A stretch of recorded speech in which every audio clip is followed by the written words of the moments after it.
Hello and welcome to another SOULution Sunday, where the soul is the solution. I am Lisa Warner. I am the author of The Simplicity of Self-Healing, and I am here today with our regular monthly guest, our favorite family member, Keith Leon S. And we are here to talk today about there is nothing wrong with you. Keith, welcome. Thank you. Thank you. It's great to be here. Hello, everyone. I love this particular subject. It is near and dear to my heart because it is one of the things that I love to share and teach the most, and possibly the biggest aha moment realization that I've come to in this particular venture we call life. Mm-hmm. Yeah, when I was facing cancer, in air quotes, my life was a living nightmare. And I couldn't figure out what the hell was wrong with me. Like, why is my body doing this? What's wrong? This is horrible. And after a while, some contemplation time, I suddenly realized, oh my gosh, there's nothing wrong with my body. My body's functioning exactly the way it's designed to function. I've been thinking about this all backwards. And that was when I finally realized there's nothing wrong with any of us. That's right. If we treated each other as such, it would be a peaceful place. Exactly, right? There is something definitely wrong with the society that we live in and the systems that are set up, but there's nothing wrong with us. Yeah. All right. Well, for those of you watching, listening, receiving, just invite you for just a moment to close your eyes. Just take a nice, easy breath in and out, just at your leisure. So if you think about it, there's no right or wrong way to breathe.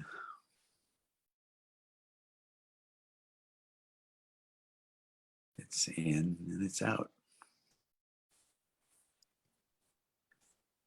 So as you're fully relaxed in the breathing, I ask a question. And that is, right now, as I am speaking, who is hearing my voice?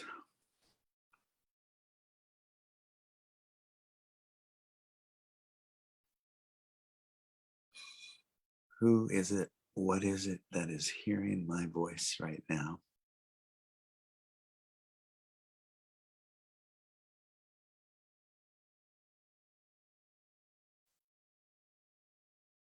And I know Lisa would call it soul. And I've heard divine spark of life. I've heard so many words for the who that is hearing my voice right now.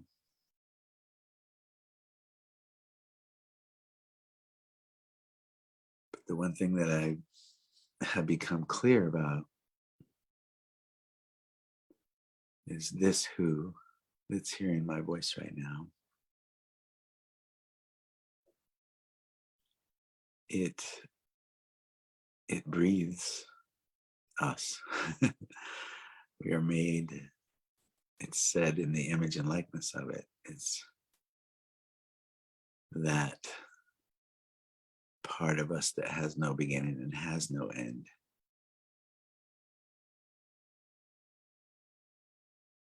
Part of us that didn't even know what judging ourselves meant until we got to this experience that taught us all about self-judgment, judgment of others. This divine spark inside of us knows only perfection.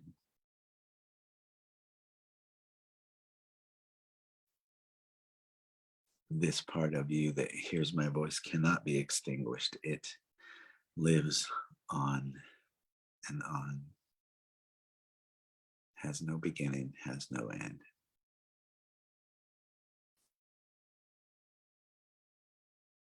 Anything other than just pure light and pure love is a man-made construct that we have learned since we've been here.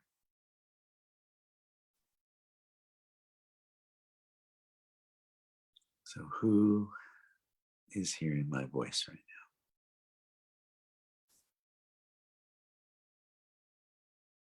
So coming out of this closed eye process, let's keep that knowing whatever we received as the words or the thought or the feeling of the answer to that question. Let's bring that with us moving forward, and certainly through this next 50 minutes.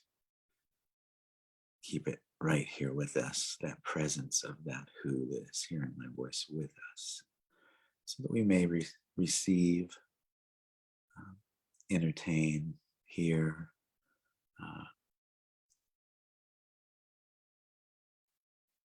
what we will be sharing with you today. So when you're ready, go ahead and open your eyes, and we will continue to move forward here.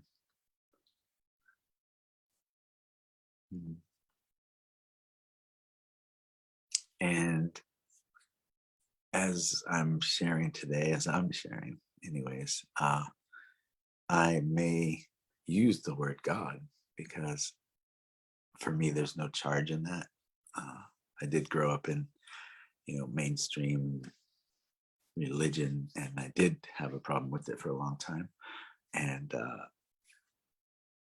just got triggered by it because of so much dogmatic teachings and things that just never felt right in my body. But I had a shift with that. And for me, once I had the shift, then I tried on every other word, spirit, universe, energy, source. Like I tried every word, and still that word, God, that I use, still felt the best out of all the words, and the one that I felt the most connected to, which I thought was very interesting. So all that to say, I do my best to mix it up: source, spirit, universe. But if that G word slips out of my mouth during the next hour, insert whatever word that you like that fits for you. Insert that word anytime I say the G word.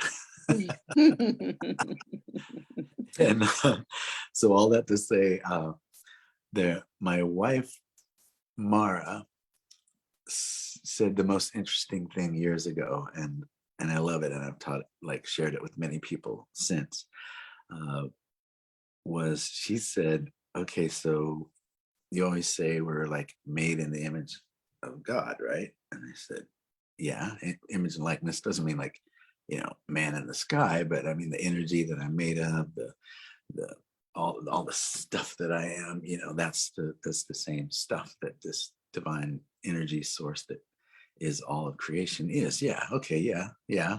So she said, okay, so does God make mistakes? And I said, no, I don't think so.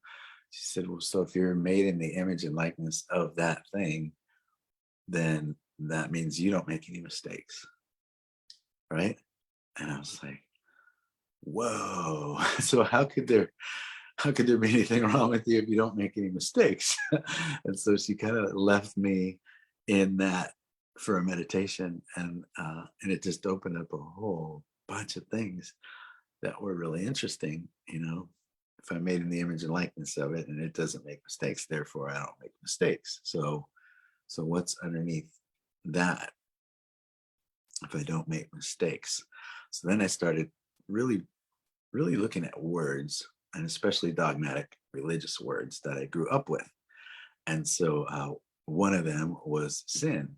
So I looked into that, and the word sin, ooh, it doesn't even feel good when I say it, right? It's just like hits you, and that's what it's meant to do, right? So the word sin actually means to miss the mark. Miss the mark doesn't sound really heavy, right? It doesn't, oops. It's like I see like arrow shooting, trying to hit that target, right? If I miss it and it goes off to the side, I might go, shucks. But I let it go and I try again. Right? And so that's the thing. Miss the mark. Okay, sounds so much less heavy than that other word, which I don't even want to say anymore from this point on. But miss the mark. Not a big deal unless I make it a big deal. And so that led me to I am fully aware that, to me, that I create everything. Like everything I have created. So even the bad stuff, right? Why would I create the bad stuff? To teach me lessons. And so when I was looking at that word, missed the mark, and then it brought me to remembering my older sister. And my older sister, Tina, was the queen of repeating mistakes over and over again, and then asking, why is this happening to me? So first of all, when you ask God, Spirit, Universe, why, it goes, yeah, why? And it keeps giving you reasons to ask why. So the same things kept coming back. And then the same mistake would be made, seeming mistake would be made over and over and over again by her. And so what came to me in awareness was, so really, if there was a missed the mark, don't want to say that word. If there was that word, I feel like it would be repeating the same mistakes over and over again, not getting the lesson of the uncomfortable thing that I purposely have created to teach me, right? Missing the mark by not getting the message, not learning what I needed to learn so that I didn't repeat that thing again. Okay. Interesting. So then I dove into the two words, evil and devil. That came up a lot in my dogmatic upbringing, and still to this day, family members might use. And I looked into that, and the meaning of that actually in the Aramaic, the original version of that book called the Bible, Aramaic translation for devil, evil, is crazy thought. Crazy thought. Okay. Yeah, I have those. I've had those a lot, especially growing up. Okay. Crazy thoughts can feel really dark. So I get it. How people might, go all in on that and call it that. But crazy thought, missed the mark. Crazy thought, missed the mark. Both feel so less heavy to me than those other words, because of the place I learned it, the way it was been phrased, the way it was used to manipulate and control me, right? All the energy with those words that didn't feel good. But once I found out the true and actual meaning of them, lifted everything. So now, after all of that study and all of that, now I sit down and breathe again and ask, okay, so tell me more. And in that, I received, because I tend to download things in stream of consciousness, a song that's called You're Perfect originally, but I created an album where I did another friend's song called Perfect. So I didn't want to have a You're Perfect and Perfect, so I actually changed it to something else on my album. So if you have one of my CDs, you'll recognize the lyrics. But originally the song was called You're Perfect. And so what I downloaded, and sitting in with all of this information that I've just shared with you, which is a lot,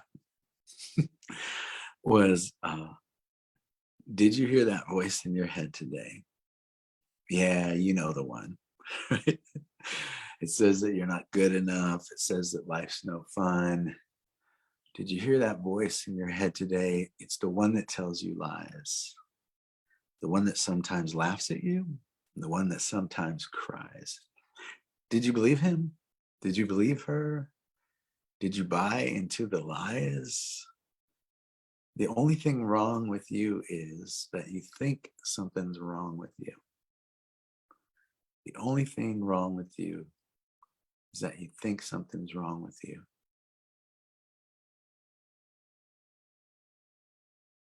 So it says, let's burn that voice up as if it burned up in a fire. Let's tell our friends that we are enough, that we walk with something much higher. Let's celebrate the good in us and do our best to inspire. Let's tell that voice that we won't entertain the ramblings of a liar. Because the only thing wrong with you is that you think something's wrong with you. The only thing wrong with you is that you think something's wrong with you. The truth is, you're perfect just the way you are. You're perfect just the way you are. You're perfect just the way you are. And there's a lot of music, and that's stretched out over 5 long minutes, I think. But the lyrics, whew, that poured through, brought up so much. So there's that word perfect. There's another word that can be a trigger word. I found out for people. I say you're perfect. Some people would take me to task on that and literally argue for their limitations and go toe to toe with me and try to tell me that I was wrong to say that they're perfect. They're made in the image and likeness of Source itself. And it breathes us without effort. If you really think about it, as you're walking around through the day, we're breathing, but we're not efforting to breathe. We're not thinking about breathing. It's just something that happens, right? It's like it's breathing us are the words that came to me. It's breathing me, right? Because everything else, it seems like I have to think about, I have to work for, I have to meditate about, I have to effort, right? Not everything, but a lot of things. But that breath, not so much. The only time that I have to effort is if I'm having an issue breathing. And then that's something for me to look at. Why am I having an issue breathing? And then there's something underneath it. And when I get to that, I can breathe again. But the actual breathing, I don't even have to think about it. Like it just happens. So that's one of the, for me, proof of Source, proof that I made in the image and likeness of that thing. Right? And so just to complete this diatribe, if you will, now I'll just go with basic math. I'm like the king of basic math. I can do that all day long, but I purposely arranged it that I didn't really have to go much further than that and still was able to graduate. Pretty smart. I would, right? Right? I would conveniently forget to enroll for the geometry or whatever class I was supposed to take. And then once they realized, then the classes would be full. So then they would throw me in basic math. And then I would take that first test to see where you're at. And I'd get it done in 5 minutes, and I'd go hand the test in to the teacher, and then they would be like 100%, and he did it in 5 minutes. Get out of here, and they'd send me back to the office to get another math class. But none were available, so then I got to pick an elective.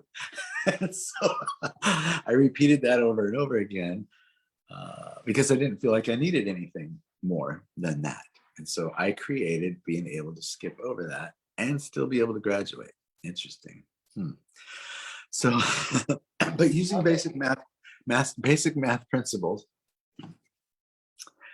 I'm going to maintain that you cannot be any more or any less than you are in this moment or this moment or this now. Like right in this moment, as you're hearing me speak, you cannot weigh less, you cannot weigh more, right? You cannot be less, you cannot be more.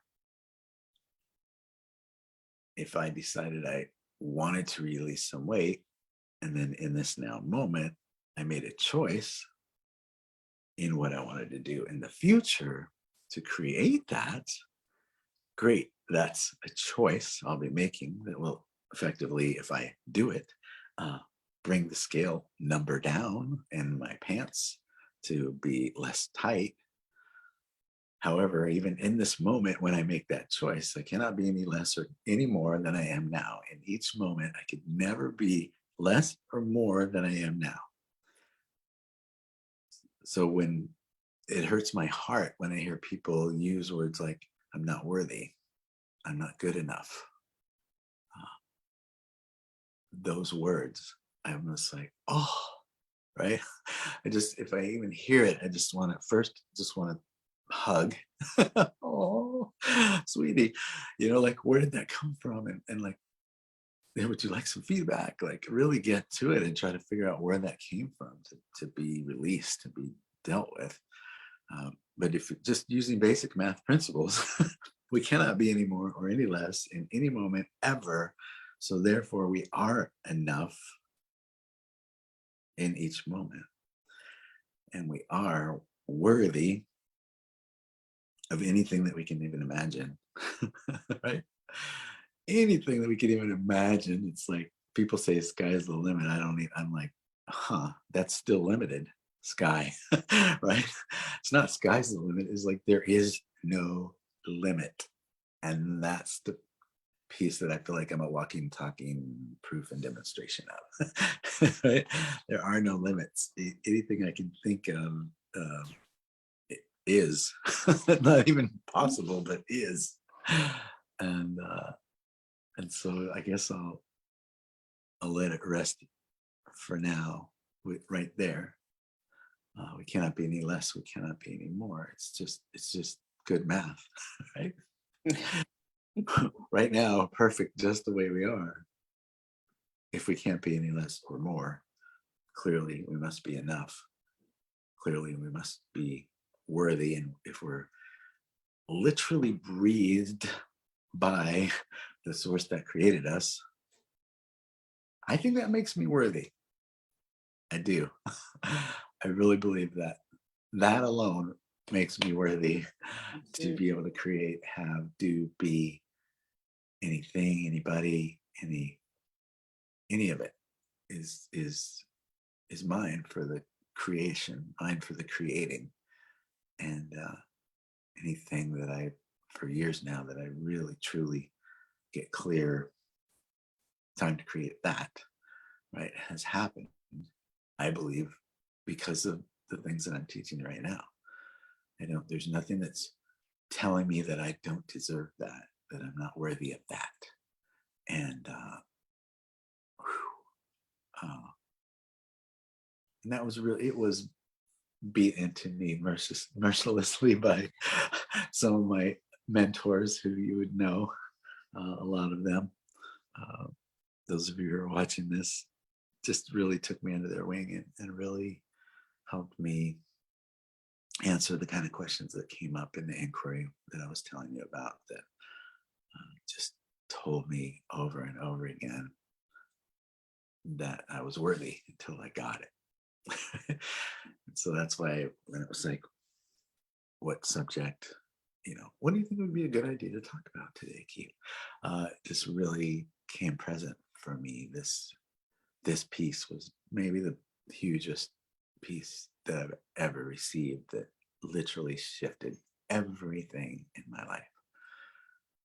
So I wanted to put a whole bunch of words on it and say it a whole bunch of different ways, in hopes that if you're watching this and there's even a piece of you that feels any of those words that I used that isn't all perfect, isn't perfectly made, it isn't I can manifest anything, isn't those qualities that create the things that feel good in our body, that feel good to us, that create health, that create all the goodness that we can even think of. If anything lands today and it gets you closer to that, or brings your heart, your knowing to loving yourself unconditionally, then I'm all about it. And yeah, so thanks, Lisa, for people being willing to chat about this today.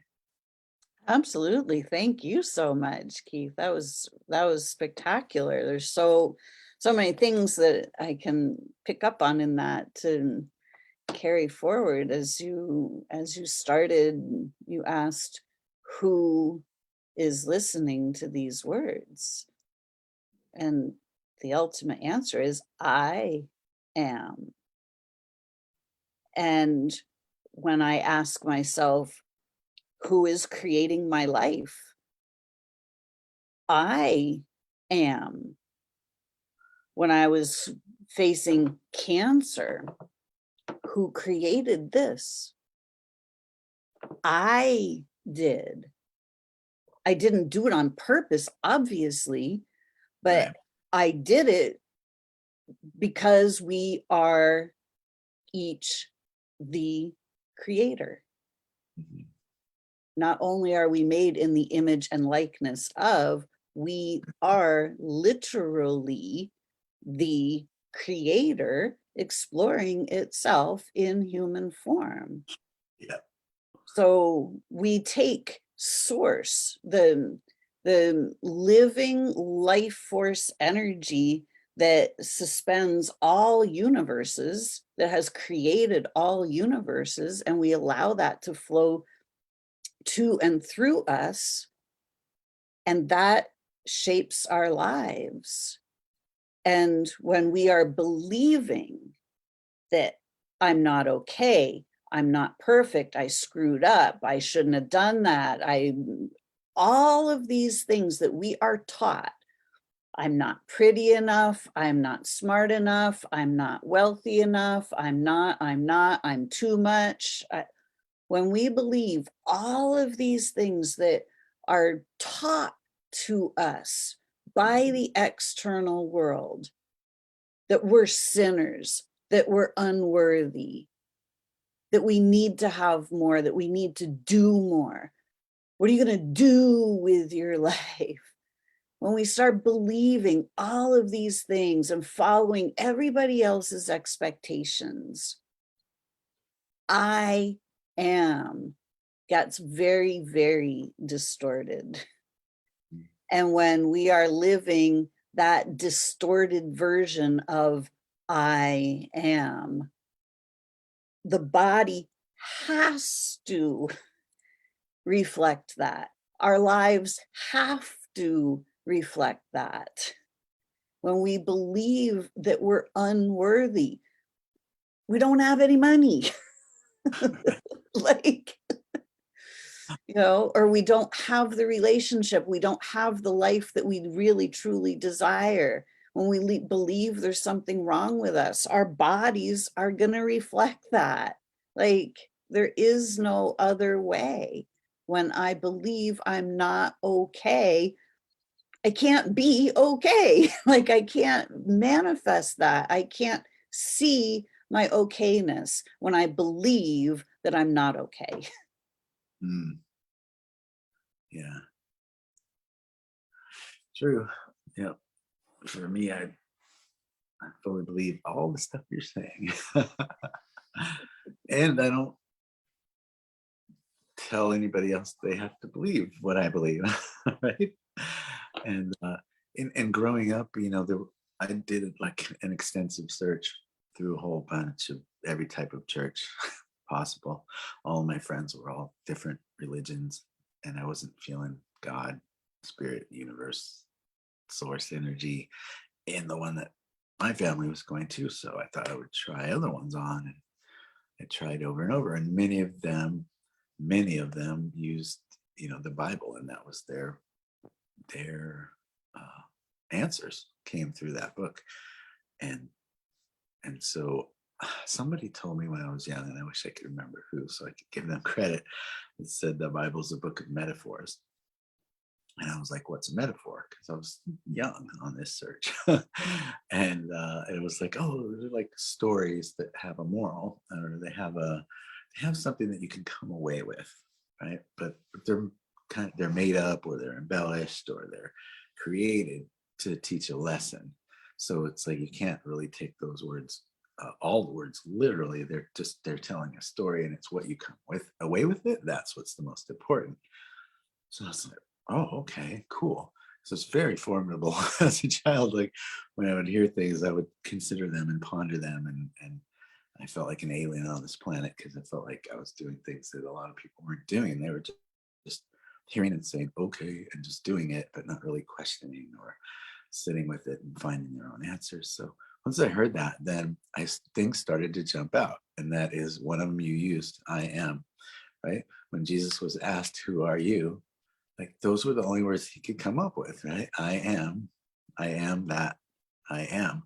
And when I heard I am that I am, I was a kid, so I was like, I am that I am. I am that I am. And I tried it on like a bunch of different ways, and every way like meant something else.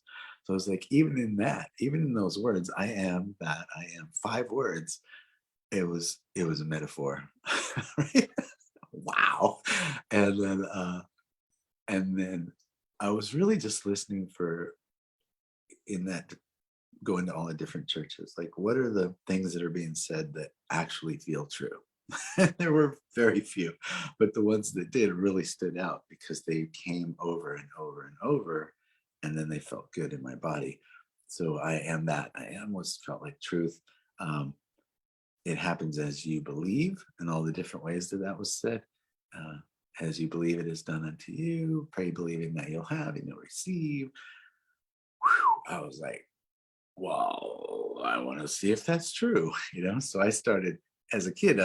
I wish is the word I use for it. So I would like a wish for something with intention of creating it, and then it would come true, which was really cool for a poor kid, for a poor child who basically didn't have anything. Even the clothes on his back was like given to him by church members. And so I felt like this charity case, So wishing for things and creating them for the first time in my life gave me control over what I had, right?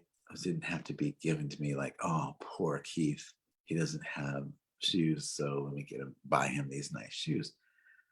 Most kids, when they got brand new shoes, were excited and they're pumped. Look at my brand new shoes. Oh, and they're all excited. I put on brand new shoes, and I felt like my mom doesn't have enough money to buy shoes. Like I made up a story about like how it was negative, so I could have brand new shoes and not feel good about it. But this whole wishing thing, this thing that Jesus told me I could wish and things would come true thing, what? And I tried that on, and then it started like really, really working. That's when I started really manifesting, at a young age, some things, while being in, if you've read my book, a whole bunch of drama and other things to try to pull me away.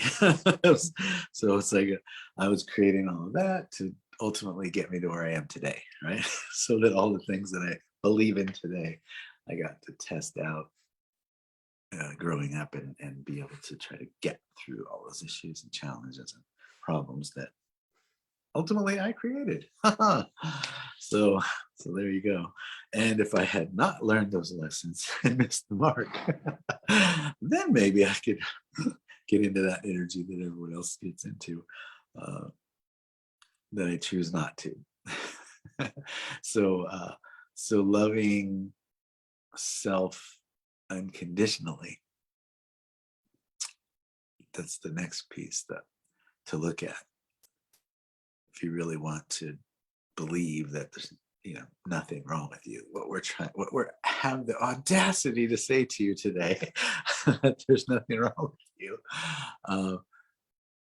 love, like I feel like we all have a sense of what that word means. Love unconditionally. A lot of people go like, what does that even mean? How is that even possible? Right? Without conditions.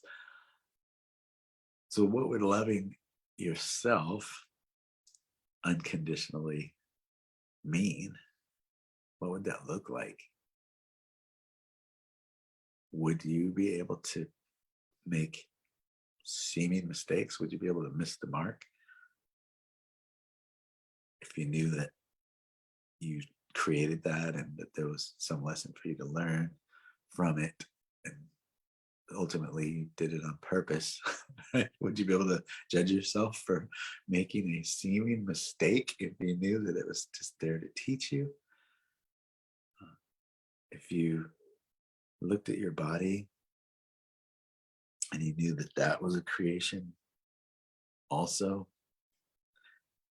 by you, would you be able to be willing to accept the bumps right here, bumps all over the face? Don't know what they are, but they're there. would would you be willing to accept the pock marks, the scars, the what else do people feel it's not great about their body? The weight, the way it looks, arms that go like this. Could you love that? Could you love that? If you knew that it was all a creation of, by you, for you, as you, and could be no other way in this exact moment. I mean, I could sit around and lift weights all day and fill that up with a whole bunch of muscle, and it wouldn't do that.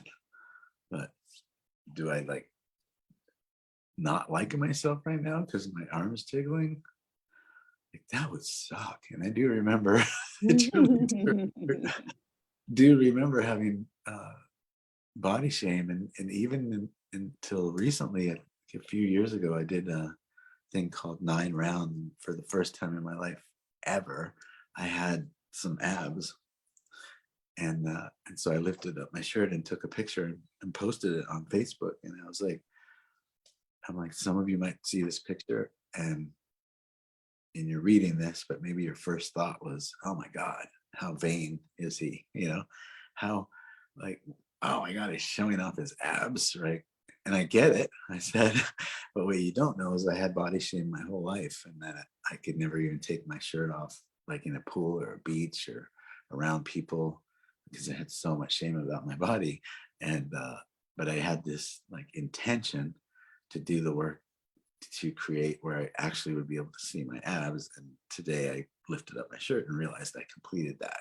So this is me posting that picture, is me literally facing and now leaving behind that body shame, because now I'm putting my picture of my body out to anyone who sees it on Facebook, which I have the max amount of friends, so it's 5,000 or whatever are gonna see this. That was like a big stretch for me to post that. Like thumping heartbeat, so much I could feel it in my neck before hitting send. Right? So if you think I'm vain, FYI, the opposite of that. And there's a little bit of pride, because it took a lot of work to get to where I had these. And that was a decision that I made in all the mornings and all the running and stuff that I did to get there. And so it was a really cool moment of showing myself about unconditional love regarding my body. Mhm. So I went a long way for it, but and felt important to share, because somebody needed to hear that. I love it. Yeah, we are so, as a society, we are as a collective body shamed by the external world, showing us pictures of these perfect, quote unquote, models and the movie stars, and this is what you're supposed to look like. And the messages that are sent out are, if you don't look like this, then you're not good enough. So Mm, it's a real shame that this is what happens to everyone. And we are body shamed. mm, And, unfortunately, when we're ashamed of our bodies, we don't feel comfortable in our own skin. And that in and of itself puts weight on our bodies, because our bodies have a biological response that when we feel like a fish out of water, when we feel like we don't fit in, when we're not in our natural environment, the body shuts down the kidney collecting tubules to preserve more water. Just like if you pull a fish out of the water, it's out of its natural environment. It needs to preserve all of the water it can so that it can survive. Our bodies have the exact same template as a fish body, as a bear body, as a deer body. All bodies are built on these templates, and they have these biological responses. So the more ashamed we are of our body, the bigger it gets. It's a biological response. yeah. When we take that, when we decide to take command of our own lives, and we start to take responsibility, the ability to respond. When Mm, we respond appropriately to whatever is going on, the appropriate response is to get rid of that negative liar voice in our head that's telling us that we're not good enough, that we're not okay, that there's something wrong with us. And that's the voice that we need to address, because we are the creators of our lives. So if there's something where we are missing the mark, right. then it's up to us to readjust. And it's not about the thing that is showing up that's telling us that we're missing the mark, such as the excess weight or the quote unquote cancer. Those are not the problems. It's the fact that we're aiming our consciousness in the wrong direction. We're thinking thoughts that are causing us to miss the mark. They're Mm, causing us to not see the amazing, brilliant being of perfection and divinity that we truly are. yeah. We're Yeah. missing the I am mark. Yeah. And I love that you used the word liar. 'Cause that's one of my teachings. That little voice, some people call the inner critic or all those other words. I love to call it the little liar, because it tells you lies. It doesn't tell you the truth. And for most people, I'm going to maintain that it's not even your voice, right? Because that program that you're talking about, uh, that you're not good enough programming, starts from childhood. And ultimately, it starts from the first time that we reach out, if you think about it. So you're a baby and everyone's like, oh, you're so cute, goo gaga. They're doing baby talk to you, and they're like so sweet to you. And then you get up and you crawl on your knees, and they're like, yay, they're like cheering you on, and like you're a hero because you're on your knees, so you're excited. And then you notice everybody is just walking around on their feet. So you're like, I'm halfway there, but I got to get up. And so you get up and do everything you can to finally get up and stand on your feet. And you take that first step and you're congratulated. But the first time you reach out to touch something, no, don't touch that bad. Like that's where it starts. The first time you reach out. And then that's for me was the age that I started noticing TV, and then all the commercials, right? In a consumer nation that wants to sell us stuff is telling us, like, if we have dandruff, we're bad. If we ring around the collar was a big thing when I was growing up. Right, big deal. Like you sweat, there's a ring around your collar, but no, you've got ring around the collar. And oh my God, it was like when you have this car, when you have these clothes, when you have this supplement, when you have this, then you'll be good enough. But it's never good enough, because then they come and make up something else. Cholesterol is cholesterol. There was no bad cholesterol until it became a marketing thing. When so many things that are focused on now it's just consumer, money, driven. Isn't it interesting that high blood pressure or low blood pressure, that number has changed over the years? Suddenly, the numbers are different. That's strange. These are things I noticed that I feel like a lot of people miss, right? So Little Liar Voice trained from young, not enough. So I get it, right? That you may have those thoughts even today. But I love to say that if we are feeling, anybody who says that you're not good enough or not perfect just the way you are, either A, doesn't know any better. They don't know any better. They're caught up in the whole dream as well, the whole nightmare of being brainwashed into that. They either don't know any better or they're trying to sell you something. Mm-hmm. Whether it's a seminar, it's a program, it's their thing to help you feel better. And it may get you there. Like what we're doing today, it may get you to feel worthy and feel great and all that. And if I'm telling you you're not good enough to sell you that program, then I'm trying to sell you something, right? Exactly. So either they don't know any better or they're trying to sell you something. Otherwise, they, including the old voice in your head, would only tell you you are perfect just the way you are. Exactly. You don't make any mistakes. If you make a mistake, it's you created it so that you could teach yourself something. So therefore, the only challenge is if you actually don't miss the lesson and then repeat the mistake over and over again. It doesn't hurt anybody but you, but it does hurt, right? So how can we learn the lesson? What if we did take personal responsibility for everything in our lives? Would we be able to blame anybody else for anything? But we would be willing to love ourselves no matter what for creating it. And as we learned to love ourselves, would we then be happier more? Would we be able to see the lessons? Would they jump out now if we weren't judging them and making ourselves wrong and hating on ourselves and all this icky stuff? We're just like, you know what? All of it is good. I'm just going to call it all good. Like that thing that seems like it was really bad just happened. Okay. Every time something like that happens, when I look back at it a year later, I can see the blessing. It's always for a reason. It's always good.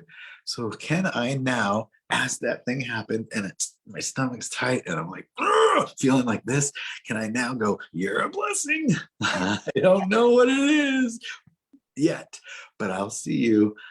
I'm going to call you a blessing right now. Even in this, I'm going to call you a blessing because I know there's a blessing there. And if I do that, will I see the blessing 10 times faster? Not have to wait a year. Might I see the blessing right then, or half an hour, or even a day later instead of a year later? Oh, yeah. Yeah. Yeah.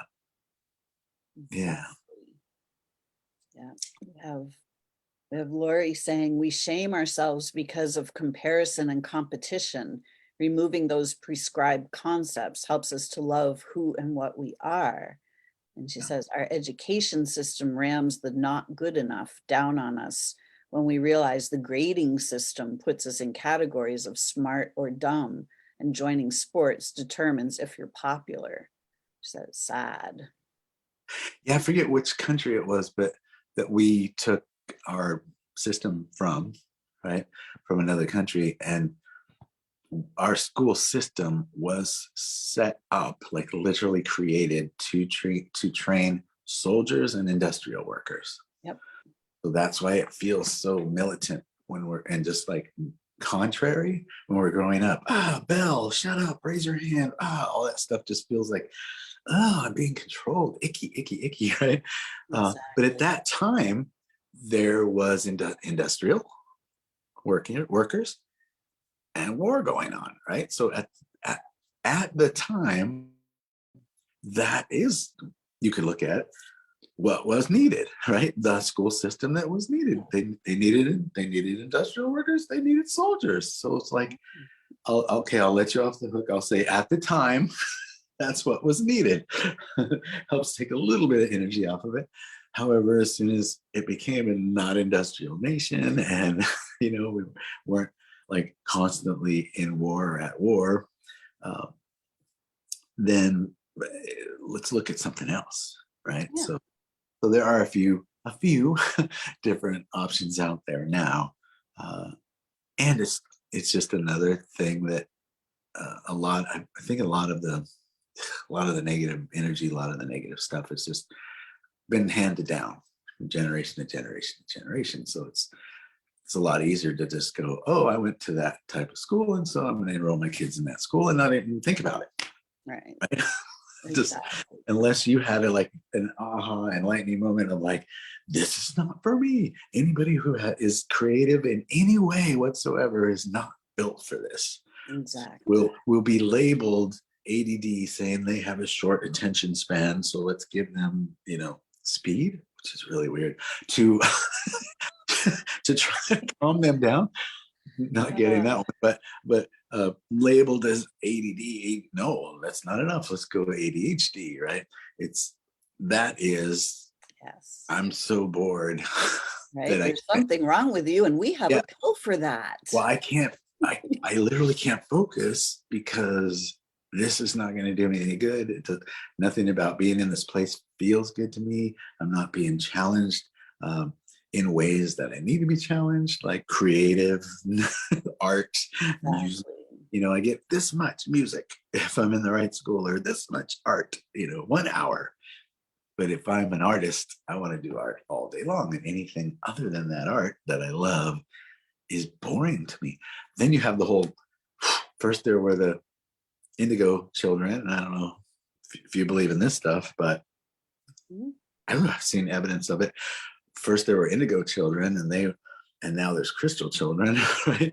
And these kids are already born knowing the things that are taught in school. So they're just like so over it before they even get there. And then once they realize they're actually smarter than their teacher because they have their own brain and they're able to think with that, and they have discernment, they're not just lockstep, do what I'm told. They're like have discernment and their own thoughts of creation, and like they're just born already oh, and I'm actually smarter than my teacher. How are you going to sit down and listen to your teacher if you're smarter than Yeah. And you're told that you have to them? Right. listen to your elders, listen to the teacher, do what you're told, sit down, be Yeah. quiet. It's Yeah. not, it takes all of the respect out. It doesn't teach us to respect ourselves. Yeah. It Yeah. doesn't teach us to follow our own inner guidance. It Right. teaches us the opposite of that. So Right. we have an entire world filled with humans who have been disconnected from their own inner guidance and taught to ignore their inner guidance. Right. And, because we are creators by default, this is who and what we are.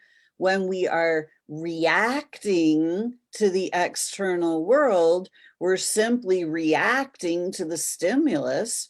And then we're creating the exact thing that we don't want. Yeah.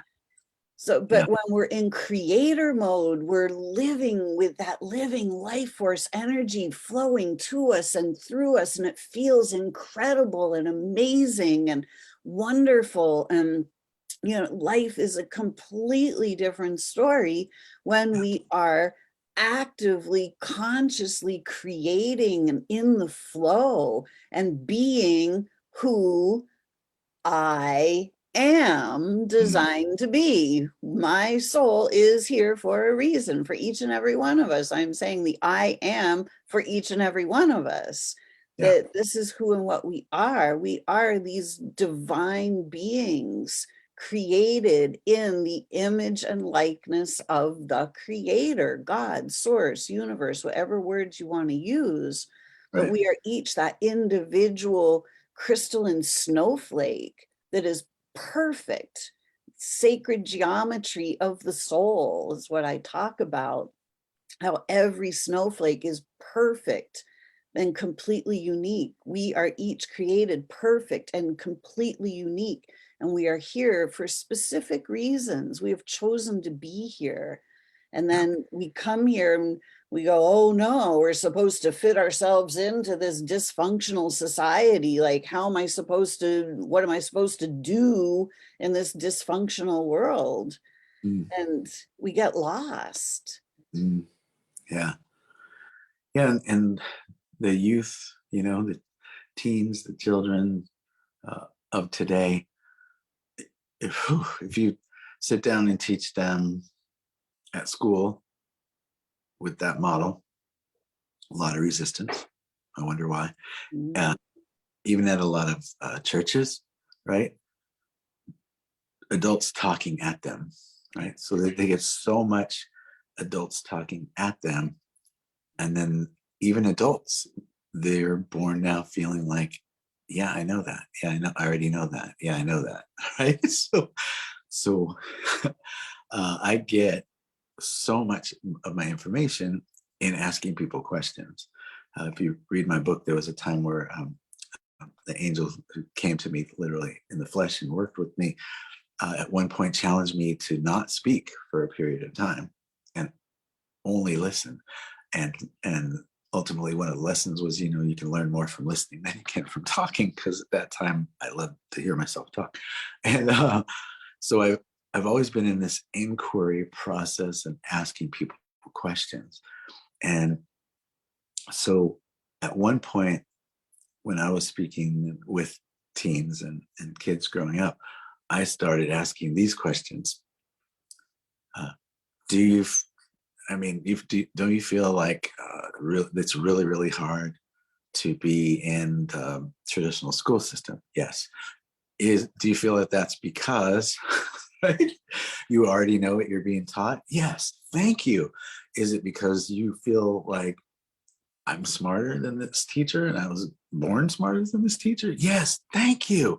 Is it because you're more of a creative type? You want to be creating something, whether I don't care if it's a computer program or it's art or it's music or whatever, that you're a creator and you want to be creating something instead of learning about something somebody else did 100 years ago. Yes. And is there a part of you that doesn't even believe that the things that you're being taught in history are true? Yes. Oh my God, thank you. And it was like everything that I was sharing, they're like, yes, thank you.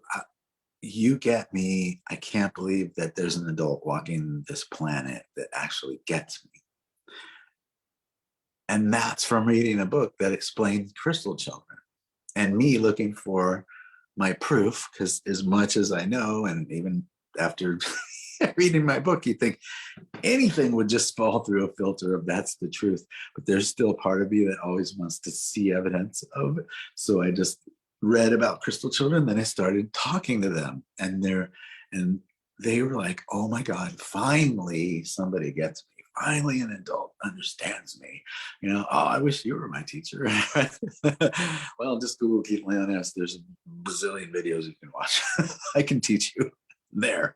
But it's just so interesting, because before that, before all of that, before I started asking questions, the only way I could really speak in front of teens and have the walls come down was to tell them my story.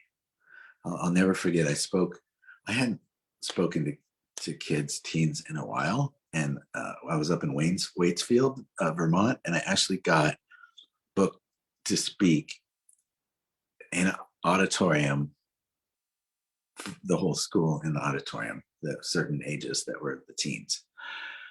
And sitting in the parking lot, just watching them and the way they were acting and being, just took me back to that time in my life. And I was remembering like how judgy and like mean they were. And I was watching some be mean to each other. And I was like, what am I even thinking? Oh gosh, right? It just brought up a bunch of stuff for me to look at. So I sat in the car and I just breathed. I sat in the car and I just breathed. And I was like, how can I reach that energy? Because I remember being that energy. How am I going to reach that energy? And it was like, the whole energy is, what the hell do you know? Who are you to tell me?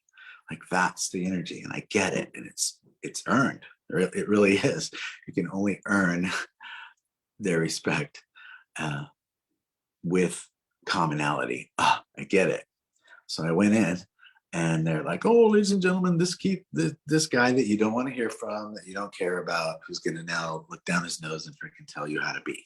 That's what my bio sounded like in my introduction when I really was listening to it. So already I'm like, oh, we're off to a great start. Okay.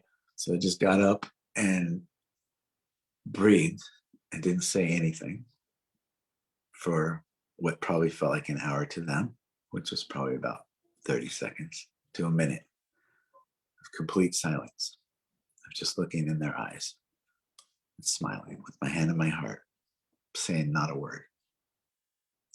And then the first words out of my mouth were, I know and I understand. Who am I to be standing up here right now? Who am I to tell you anything? What could I possibly have to share that could make a difference in your life? Why would I even waste your time right now? So the answer to that is, I was born in blah, blah, blah, 2 years old. My parents divorced. I grew up, my mom manic depressive, barely got out of the bed. So I went through my life story. And if you read my life story, there's literally nothing that you can say, who are you to tell me? You haven't experienced that yourself.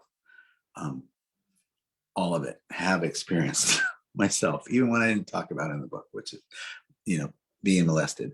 Talked about a near miss, but I didn't talk about the actual time, right? Because it wasn't time for that.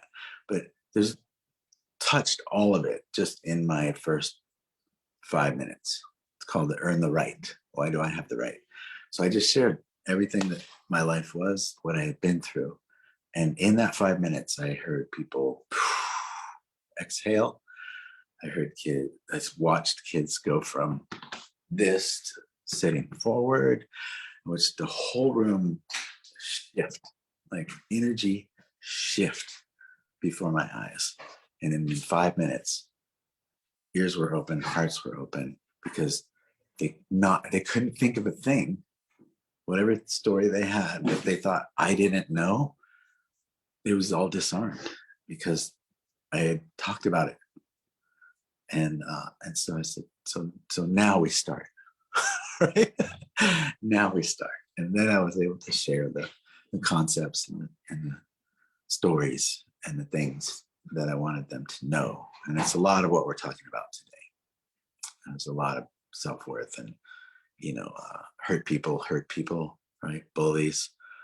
There was bullies going up to people that they had bullied after apologizing, like crying, apologizing for being mean to them.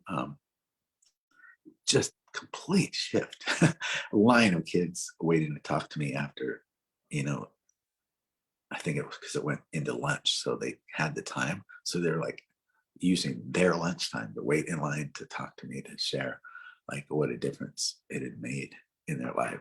And so easily I could have been like every other adult and just focused on the here's what I have to teach you piece, instead of being completely vulnerable and sharing my stuff and my drama and how I was able to get through to the other side of it, right? And not only not be either in jail or dead or with the needle hanging out of my arm, right? But to actually have been like this successful, publisher, speaker guy, still alive, to even speak to them after they had heard everything that I shared. They're just like, wow, there's hope, kind of thing. And maybe I'll end up being an adult that's not an a-hole too, right? Like this guy. It was the most profound and amazing experience ever. And all of that from asking them questions and receiving feedback about who they are, how they feel, how they want to be heard, all of that. These are the only reasons that I could move a room like that. And which is, as I said from the very beginning, was my gift to me, was my shift to change the energy of how I saw kids that age, because that came up for me from the parking lot, right? If I move forward with that judgment, oh boy, it's not going to go well, right? So I had to deal with my own crap in the parking lot to be able to breathe into and be the message that I was to be, and then and to have the discernment and the opening to let all of that pour through. And none of that could have happened if I felt like I wasn't good enough. I wasn't worthy. Who am I to speak to them? Who am I? Who am I? Who am I? The long list of things that are brainwashed into us in the past. Not right now, though, huh? I'm not going to share any of that negative energy with you, because there's even a part of me, I'll have the audacity to say this, that even believes that all the seemingly bad stuff is good stuff too. Even all the cacao that's going on in the world right now, the seeming nightmare that's happening in mainstream media and all of that stuff, brainwashing, is also good. And remember how I talked about looking at a steaming pile of and calling it good in the moment so that I can see the blessing sooner? That's what I've been doing for the last 2.5 years is, well, it looks bad and it feels bad, some of it, but I'm going to call it a blessing because I'm already seeing what's on the other side of it. I'm already being in the lessons that it's teaching me. I'm already reaching out to more people, getting closer to people, loving myself even more. Like, there's so many great things coming from this and out of this experience, even now. And so I'm not calling it bad.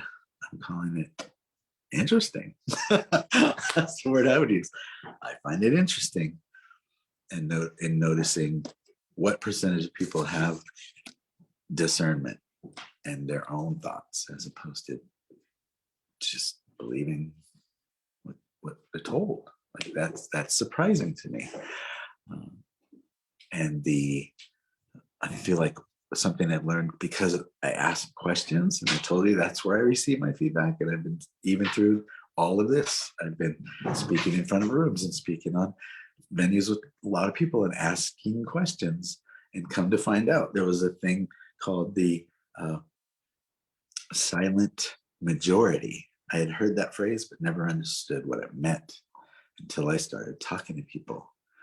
And it seems like the people who know the truth, which is what I feel like I'm speaking to you today, know these things, like the truth about us, that we are enough, that we actual creation happens through us because we're made in the image and likeness of that thing.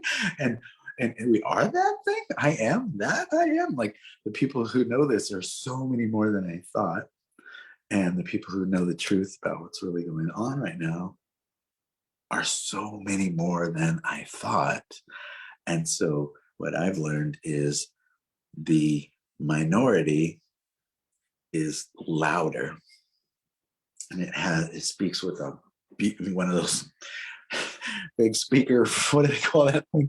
It's like, it's willing to shout from the mountaintops and be louder than everyone else, so it appears like it's the majority because it's so loud.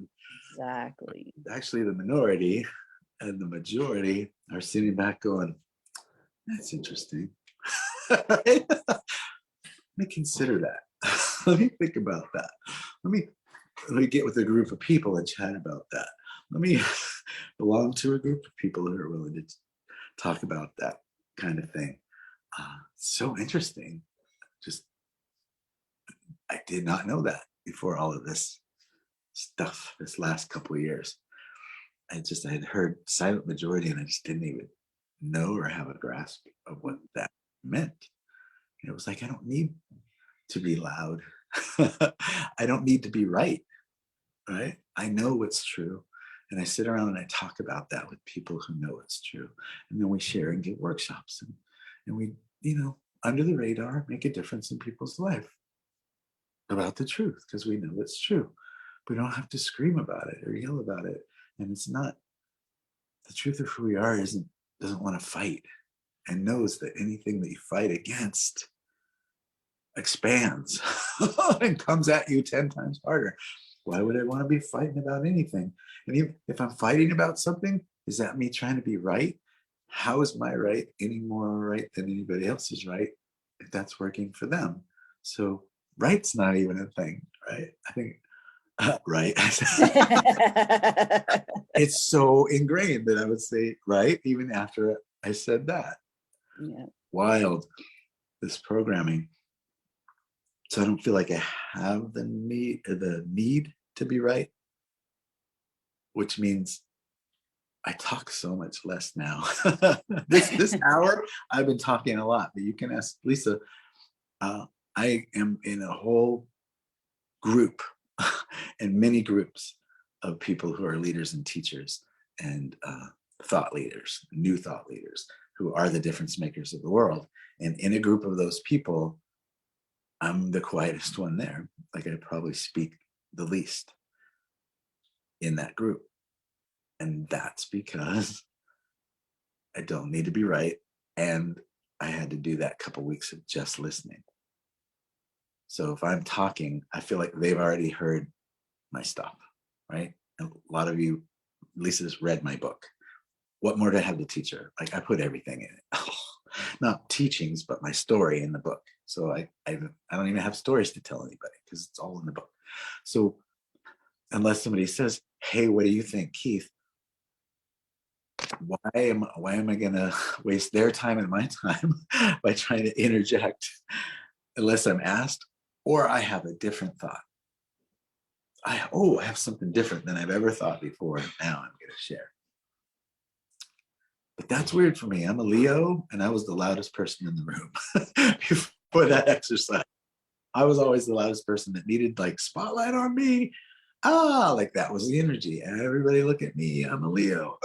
Like that was the thing. So for me, at this point, to even go 5 minutes without speaking, it still blows my mind.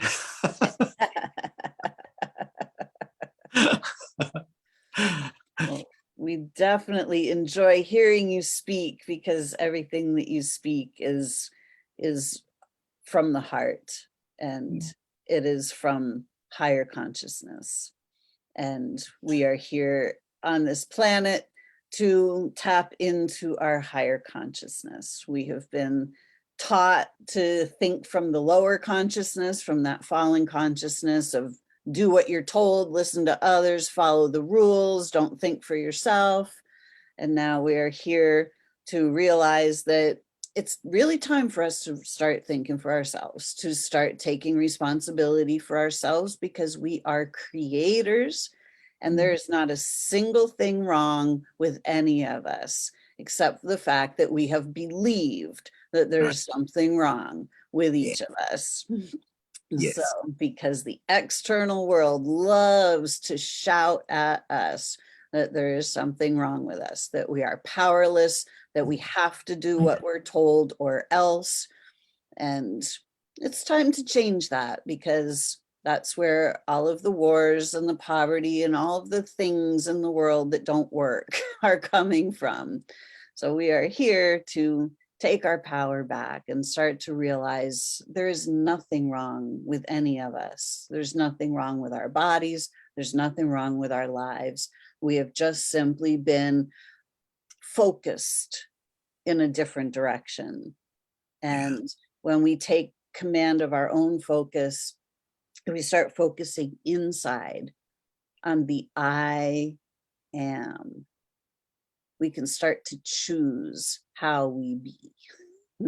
We don't have to be sick. We don't have to be poor. We don't have to be broke or stressed or depressed or anxious. We can be any way we choose to be. Healthy, wealthy, wise, happy. Yes. They're all choices that we can create.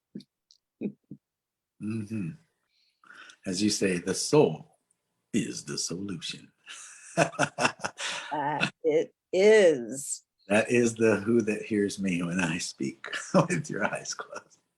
Exactly. So you have Michelle saying she loves the message on your shirt. I love my life. For anyone who can't see it, it says, I love my life. And Brenny says, thank you for this uplifting and inspiring conversation. That's a great conversation. I thank you both, says Lori. Hi, Lori. Yeah, all right. So Keith, it's always such a delight to have you on SOULution Sunday. I love our conversations. And for anybody that has not yet read this book, Walking with My Angels by Keith Leon S. This is the book. It is his true story, and it is a spectacular read. There are incredible adventures, incredible learnings.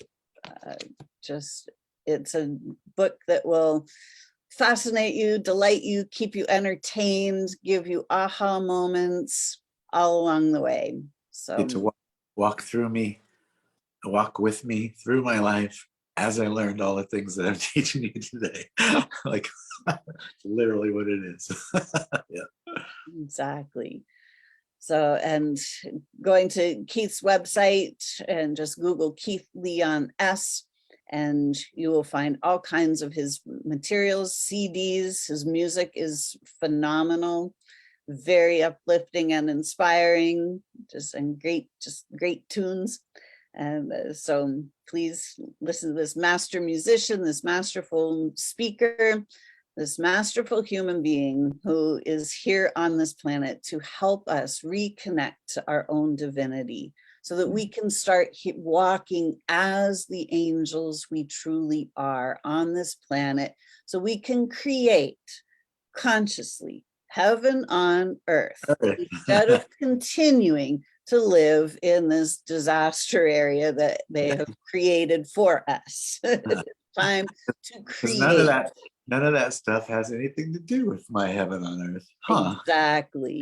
Let's all gather together and start consciously creating heaven on earth from the I am that we each are, allowing that life force energy, that creativity to flow to us and through us. Beautiful. Keith, thank you so much. Thank you everyone who joined us live on Facebook in Soul Sourced Healing this morning. We really appreciate it. And Keith, until next month, create for yourself a great month. And everybody, we will see you next week on SOULution Sunday. I'm Lisa Warner. I am the author of The Simplicity of Self-Healing, and you can find me at connectingyoutoyou.com. Thanks for joining us, everyone. Have a great week. Bye for now.